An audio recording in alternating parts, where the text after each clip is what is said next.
What's up, folks? How y'all doing? It's Kenneth McLaurin. You're in the Kenneth McLaurin Comedy Room. Today we coming at you from the LOL Comedy Club with my man Round Boy Jimmy Graham. What's How up, you Jimmy? doing? How you doing, I'm Kenneth? doing pretty good. How you Good, doing? man. Real good. Real good. Yeah, we are in Paulsboro, New Jersey, right? Yeah, Paulsboro.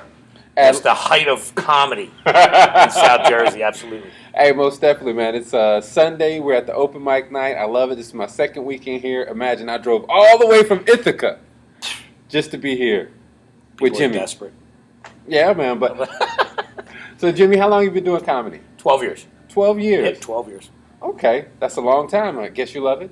I enjoy this. I really do. I love it. But honestly, it's because Governor Christie got rid of my job as a teacher, so I have to do something. Okay. No, actually, I do enjoy it. I love it.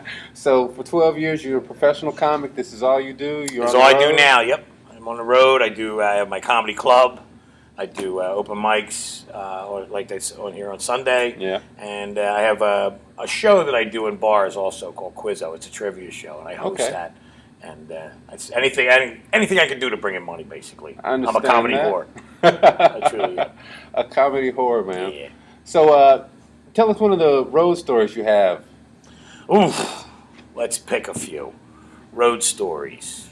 All right. I remember when we went to. I used to open for Artie Lang. Okay. And I traveled all over the place with Artie Lang, and I remember one time we were up in Albany, New York, up by your All way, right. Yeah. and we were performing at the Egg.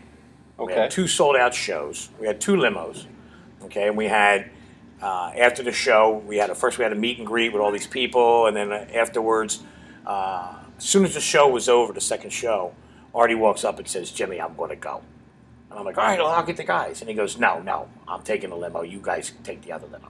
Now, there was 15 of us, okay? Which is okay. It's still a limo, you know what I Yeah. mean? But we all fit in it. We got in it. We made our way back. And as we were walking into the hotel, Artie was walking across with a pizza in his hand, staggering across. And I was like, "Where you going, man?" He goes, "I'm going home." I said, "You live in Hoboken, brother. We're in Albany." He says, "I know." I said, "How you getting there?" "I'm taking a cab." I was like, "Brother, what are you kidding me?" He's like, "Shut up. I'm a grown-ass man. I'm going home." So I said, "Okay." So he goes around. He gets in the cab. I walk around to the cab driver. I slip him a Benny. I'm like, "Look, take him right home. Okay, don't stop anywhere. Don't call nobody. Don't tell him anything." He's like, "Oh, good, okay." I think it might have been the Russian guy that was here tonight, actually. And then I walked around to the window. I banged on the window. Window came down, and I just said, "Artie." And he goes, "What I tell you? I'm a grown-ass man. Nobody's going to talk. I'm going home." I said, "Brother, I don't care if you go home. Can I have your room?" Yeah, the suite, man. I ran around there naked. It was freaking awesome. 3 bedrooms. I didn't know what to do, and I didn't have a woman, so I just jerked off in everyone. Hey, well, at least you had a whole bunch of space to do I had it. a lot of space. It was good stuff. Yeah. So what made you get into comedy? Well, I was a truck driver, and I used to drive for Pepsi Cola. And one day I stepped off the truck the wrong way and broke my femur. Oh. Yeah, so I had some pins in my legs. I had a big cage around. I was in a wheelchair for about a year, and I got real depressed. I was bummed out, and I couldn't do my job anymore, and stuff was nuts. And I was a fan of comedy before that with my wife. We would go to comedy clubs and stuff. And then that's when one day she just said to me, "Come on, we're going to go see some comedy." Okay. So she wheeled me into this place watching the comedy. We had a great time, and it really started to work. It started to help me out. And I guess it was the 3rd show we went to. It was horrible. Absolutely horrible. Bad comics. All right. And the friends we were with were like, "Come on, you're funnier than them guys." I'm like, Stop. So they were like, they heard me. The booker overheard, Right. everybody talking, and he came over to me, and he saw that I had a bunch of friends with me, and he's like, "I'll tell you what, you bring them back next month, and I'll give you 5 minutes." So I said, "Oh," I'm like, "No, I'm not doing it." All my friends kept encouraging me. A couple days before the show, they were like, "You going to do it? You going to do it?" I'm like, No, I'm not going to do it." And then finally, they said, "Come on." I got the balls up, and I actually went on stage. I didn't prepare anything. I just winged it. Yeah. I ended up doing 20 minutes, and it took everything away. I went home, opened up the Zoloft, right down the toilet, and I fell in love with it. It really was. I met a good guy that night. I met Eric McMahon and Bob Levy. Right. And they gave me their phone numbers, and I started working immediately. That next week I started working, and I met a couple other people. I met Jim Florentine, Jim Norton, all these guys when we were all starting out Right. together. And, it was my therapy. It really was. And as I progressed, I got on crutches, and I still did my thing, and I got to be a point where I could walk. and I really enjoyed it. It's something that I guess is inside of me that has to get out. Hey man, that's a great story. Comedy heals. Yeah, Comedy heals. You know what I'm saying? Maybe it's the cure for that and cancer, the Percocets. or hopefully a cure for my bankruptcy. If you're counting on comedy to bring you money, brother, you're in the wrong business. You gotta love it. You gotta love it. It's one of them things where sometimes you get lucky and you make some money. Right. Like I said, I was with Artie. For 5 years.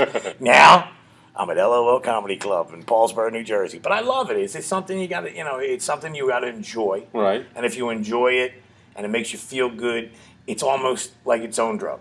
I understand It's that. something you have to do. And if you don't do it, if I understand don't do that. it 4 times a week, I'm in the supermarket walking down the soup aisle going, hey, did you hear about this? Let me tell you something, lady. Hey, I know exactly how it feels. And for everybody out there who's dating a comedian or you have a comedian in your life, you got to understand it's like a drug for us. It's our therapy. Once we get that call and you get on stage, it's something you just have to do. Yeah, you're jonesing for it after a That's while, it, man. man. I swear to God. You're Like, getting give no me more herbal stuff time. in Give this. me more time. Give me more time. So tell us, what comedians do you like? Do you have a favorite comedian? I'll tell you, one of my favorite comics working out there now, his name is Jimmy Roulette. Okay. He's a guy that I actually went. I took a weekend off. I didn't have any work, and I took my wife. It was our anniversary, and we went over to Helium in Philly. And this young man was featuring for Okay. Jimmy Schubert. All He was a right. local guy. I had known him from through the ranks, and this kid was amazing. He was amazing. He reminds me a little of you. He was Eddie Murphy-ish, but he wasn't really dirty. Right. And it was, and not that I love dirty. Don't get me wrong. I love dirty. I live on dirty. But it just was refreshing that he came up with instant material Okay. up there. Kind of like I do. I like to improv a lot. Right. I like to see people and talk about them and talk to them. And he was very good. The influences I've had were Robin Williams, Jonathan Winters, Okay. Jackie Gleason. Okay. Those guys they're bigger than life. They were more Right. animated people. Robin Williams was another guy that would just have that stream of consciousness kind of comedy going Right. on, or he would steal it. Whichever.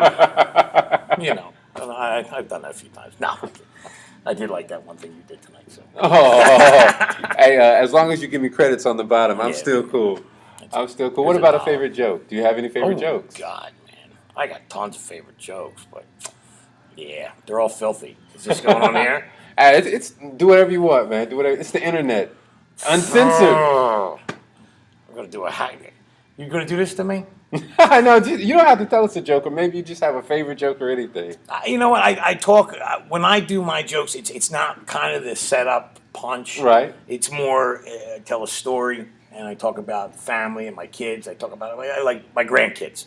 I guess that's one of my favorite jokes that I Okay. wrote about my grandkids. I said, my oldest grandson Gavin. He's 5 years old. He's starting first grade this year. I'm excited about it. He's playing soccer, but can't have everything pop up. But I really enjoy being a grandfather, and I talk about him. Okay. And my favorite joke with him is Gavin, my grandson. He's Irish on our side of the family, Puerto Rican on the father's side. Irish and Puerto Rican. In my book, that makes him Italian. I do like that. I love having Puerto Ricans in the family. Honestly, it's a lot of fun. They are. They can party at the drop of a dime. I swear. They get a coupon in the mail. They're like, ah! But it's good stuff. I like talking about my family. I talk about my kids. I talk about real stuff that happened Right. to me, and I just like to expand and extrapolate on that stuff. Look at And that it- word. Oh, extrapolate. Big words, and there's something else that you folks probably don't know about Mr. Round Boy here, and I'm going to go ahead and say it. You're a high school football coach, aren't you? High school football and wrestling coach. Okay, and Yeah. wrestling coach, and you love high school football in the area. I Last do. week was It's talking about- weird because I will get with guys that are real football enthusiasts. Like I don't know what to do at a draft. I've never been in a fantasy football league. I don't understand. I don't know what's going on. I know the Eagles, Right. okay, and if they're going to play a team, I'll research that a little bit. But I'm too busy. I don't know who's playing where. Yeah. I don't know what team's in the lead in that division in this division. I really don't. They'll sit there, guys that'll ramble off about sports constantly, and I'm like, I can't find the time to get that in. Right. You know what I mean? So because I'm so involved with my kids, Okay. My family, and then my extended family, which is my football players and my wrestlers.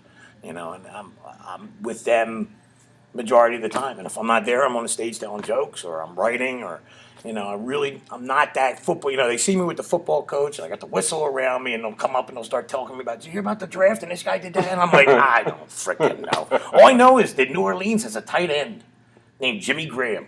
I can't wait to get that jersey. I bet. Well, before we go, since you've been doing it for a long time, are there any comedy gems or any words of wisdom you'd like to give to folks like me or other people who are just starting out? Yeah, exactly. One thing you got to do with comedy is don't worry about making money. And I say that, it's everybody has this goal of being a sitcom star, and that's dead. It's done. The only people that get shows now are idiots. It's all reality TV. There are no more sitcoms, and there's something to be said for that in its own right. Do this to satisfy yourself. Write your own stuff. Okay, if you hear something funny, don't try and rearrange it and make it yours. Talk about what you know, talk about what you do, and everything will be natural. And when it comes out of you, people will laugh because you're going to see everything through your eyes for a minute. And that's what comedy is, just allowing people to see through your eyes for a little while. And, we all have our quirks. We all have our expressions. We all have things that make us laugh. And if you can send that out, then that's comedy. That's what it is. That's what it is, man. Round Boy Jimmy Graham. We're here at Laugh Out Loud Comedy Club. That's right. LOLcomedyclub.net. Check it out. 2 locations in South Jersey. Hey, in Paulsboro, anytime you're out here on a Sunday, come out, check out the open mic. It's really fun. Thanks again, my friend. Thank you, man. Kenneth, thanks for coming down, man. No problem. Wish you the best.